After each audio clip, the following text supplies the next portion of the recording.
What's up, guys? It is Sam here, and I wanted to give a quick update on my portfolio for options. So, if you have been following along, then thank you so much.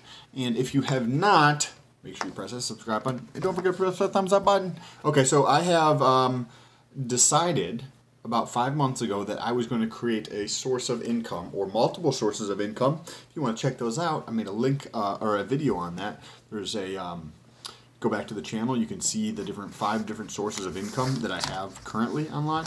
Even if they are very small, they are growing. Okay, and one of those is options. So I've used a demo account with Thinkorswim, which is Ameritrade, TD Ameritrade's platform for trading options in the past, and they give you a demo account with a $50,000 balance. So a demo account is basically using market data and transaction costs, and then trading like it was your own money to kind of get an idea of like what it's actually like versus like I could tell you how to go do a chest workout, right? Like if you've never worked out, but you going to the gym and actually going through the motion of doing a chest workout is completely different. So that's what it's like. Then again, going through and like doing the trades kind of gives you the fundamentals to understand how to do it. And then say going to compete is completely different than just going in and lifting, right? And that's what it's like when you're trading with your own money, okay? That's kind of like the analogy I would draw. So I have contributed, I believe, I think I put it in here actually, $3,200. $3,287 I've contributed to my account. My current balance is $31.35 So, and that's the net. So if you were to say, there's a difference between the net. So I'm down, right? Let's take a look here. I'm just going to calculate what the actual the amount I'm down. I'm down 4%, right? 4.6%. Okay, so it's been about 2 weeks and I've lost about 5% of my portfolio. Yay, right? Good for that thing. The total amount on that is like $50, right? This minus this, $150. I'm sorry. $151. I'm down. $151.46. Now, I think still with the month of April, or by the end of this month, I'll probably be up some, and then by the end of April, I'm like, so how it works, right? Because I like trading Theta and Vega, right? And those are two Greeks and options that Theta just goes down over time. And it does not go down linearly, which linear just you can think of as like a straight line. It's exponential. So it goes like this, and then in the last few days it just completely drops off. So especially in that last 48 hours or so, it's just a value. I mean, like each day you can get an estimate how much value is going to come off in Theta, but that it's not just a linear estimate. Like if it says 34 cents per day or whatever it is, like it will be 34 cents one day, the next day it might be 36 cents, and then 38 cents, and then 47 cents. Like it's going to continue to go up. Anyways, if you get into a position, and I'm using spreads, right? If I get into a position with a credit spread, and it's a credit spread, which means that I'm taking in premium, right? So I'm selling the one that's closer to the money. These are puts that I don't think I only have one call credit spread, but just for these are all puts actually. The call expired, so these are put credit spreads, which means that I am net short the underlying, and I've sold Vega. Vega is volatility. That's another one of the Greeks that goes into the option pricing. So if I'm short Vega, which is the volatility, and volatility increases, if you have if you're short something and it increases, that's negative to you. Because if you think about a stock, right? And if you're short Apple and the Apple goes down, that's bad for your position if you're short. If you're long, meaning you own it, then that's good. The same thing works with volatility.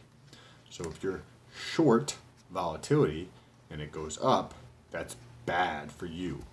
And with the Fed announcement the other day, I don't remember what day it was, but with the Fed announcement and the inversion of the yield curve, the market, so volatility is going to increase when the market comes down. And I've mainly have positions open in Tesla. Also, I wanted to give you I'm going to give you a position update, but then also something about SPY. So if you're net negative Vega, right? So you could take another strategy, right? Like I'm net negative on Vega, like short, but you could go net long on Vega, which would mean that if volatility increases, you would make money. And a strategy like that would work if you were tracking implied volatility over time and then you saw that it was like at a historically low point, and say if you were to look at it in the past and you say like generally speaking, and you could use some type of statistical analysis to try to get help with this or increase your probability of winning. If in the past, within 30 days or 45 days of historical lows, volatility spiked drastically, then opening up a net positive Vega position might be beneficial, right? Because if Vega, right, if volatility is at a historic low, and if you look at past data, and past data kind of would give you an indication potentially of where things might go in the future, and you see that generally speaking within the next 30 days or 45 days of historically low points in Vega, that volatility increases, then using that as a gauge, it might not be a bad idea to go long Vega, right? And you could do that in a number of different ways, which we can get into in a different video. But the next thing I wanted to talk about is SPY, which is the ETF for the S&P 500. So that is one, as far as I know, one of the most liquid ETFs, and just overall, there's so much volume in that. And that goes for the underlying as well as the options. So I don't know when this happened, but last time I was trading, about a year, 2 years ago, it wasn't there. So within the last 2 years, I believe it's happened. They actually have option expirations, it looks like 3 days a week. So when you get into trade options, they are trading on 27th, 29th, 1st. Okay, so let's take a look at the calendar here. So, they are expiring, let's see, 3rd, that doesn't make sense, this is a Sunday, oh this is for April, that's why, duh, so 1st, 3rd, and 5th. Okay, so because there's so much volatility, or so much interest in SPY, which is the S&P 500 index with an ETF, that they actually have 3 expirations during the week for their options. So normal, like with Tesla, they have expiration dates on Fridays. But with SPY, you have expirations on Monday, Wednesday, and Friday. I think most of the time it's around 3 or 3:30 or something that the options expire. And you'd have to look more into that if you want to know the specifics of that. So I sold a put credit spread, 275.50, and then I purchased. So that's the put I sold, and then the one I purchased was 274. So that is a net credit for me of $19. And you're like, well, $19 is not that much, but the risk on that is $150. So that's like a 12% return potentially, in 2 days. on the money that I'm putting at risk here. And when you look at something like this, this is just on one contract, right? This would be like one position, so it's that credit spread, so that would be considered one position, even though it's comprised of two different legs. A leg would just be like an option. So that's $19 on 150. Excuse me. Which comes out, if you actually do the math on that, what is that? $19 divided by 150. That's a 12.667% return on my money that I put up at risk. So if you can do that with multiple contracts, multiple times per week, you could potentially have a very nice return, right? Like that was today on the I sold, and this is so this is a negative Vega trade. With a very short time to expiration, which means that I've got theta on my side too, because today's the 25th and this expires on the 27th. So there's a very short time horizon for theta. Theta is the time value decay of an option. And as I mentioned, it's not linear, so it drops off. I'll show you.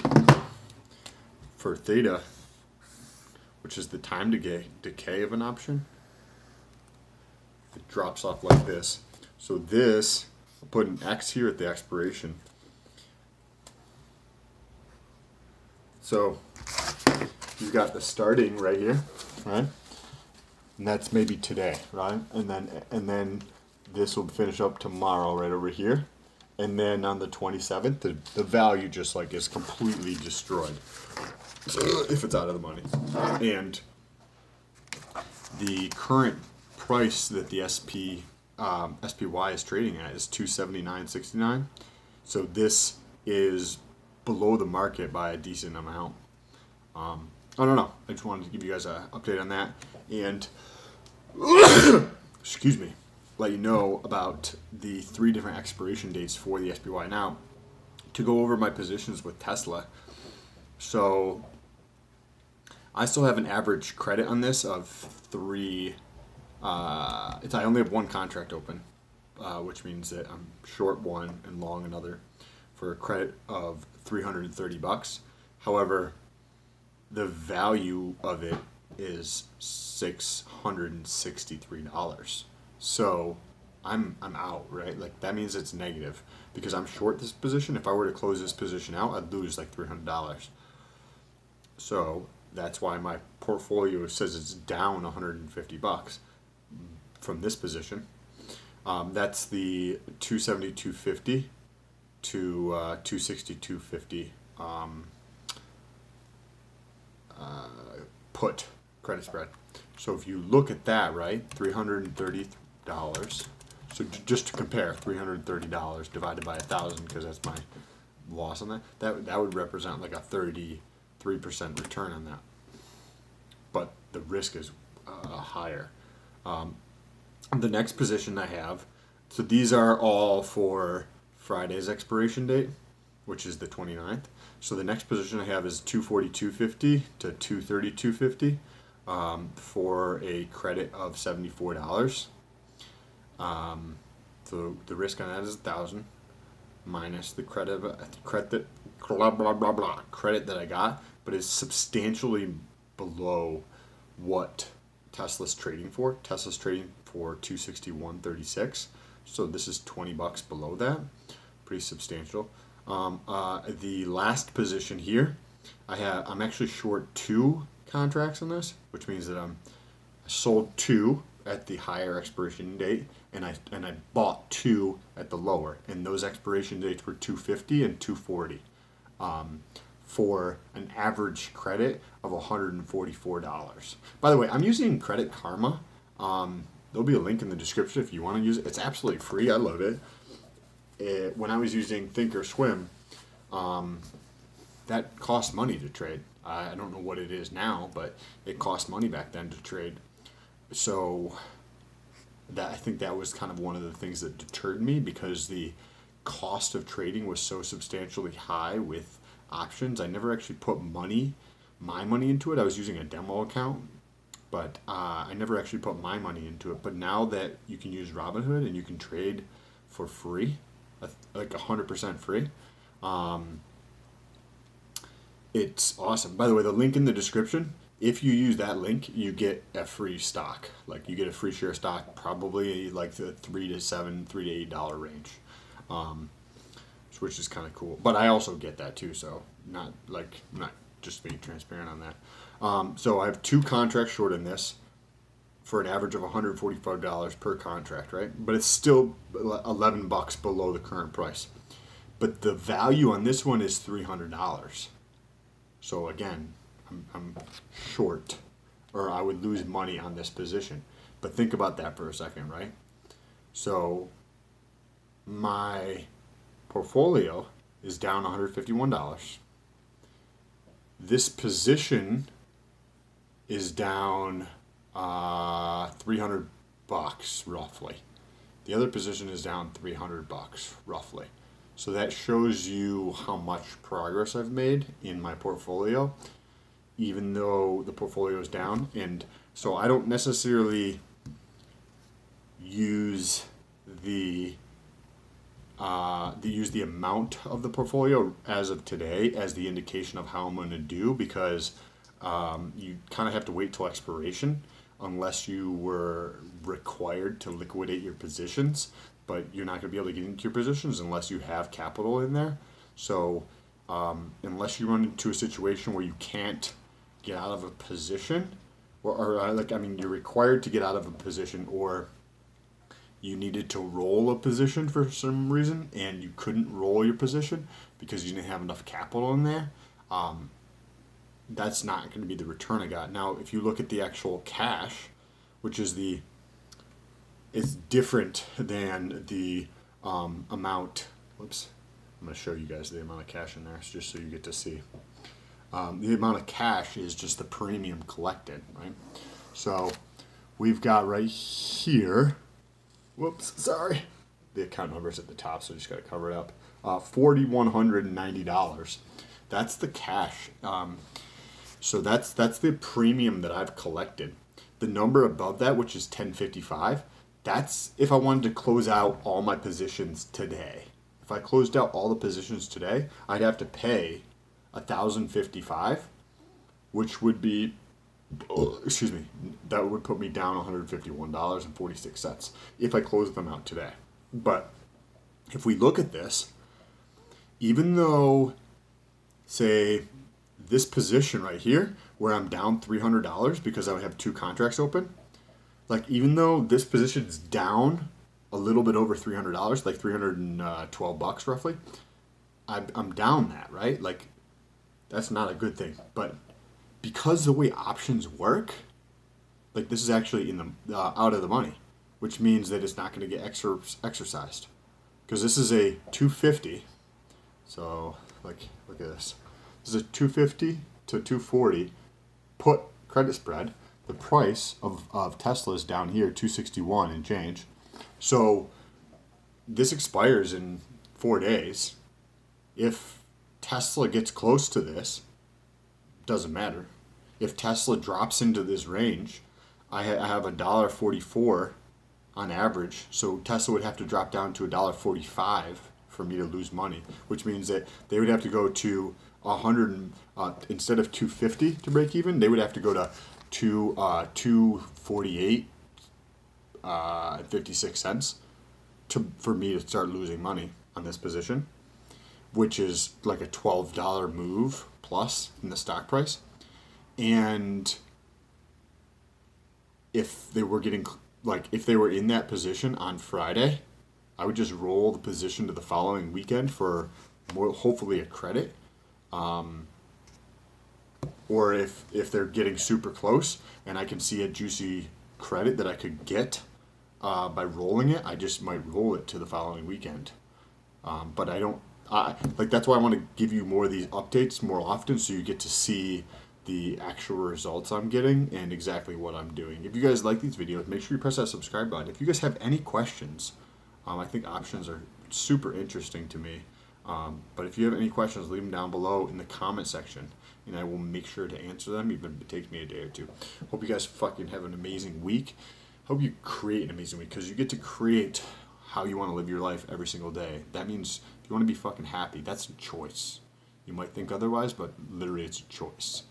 And that's might be why you're not happy every day, because you don't believe it's a choice. Just saying. Anyways, peace out.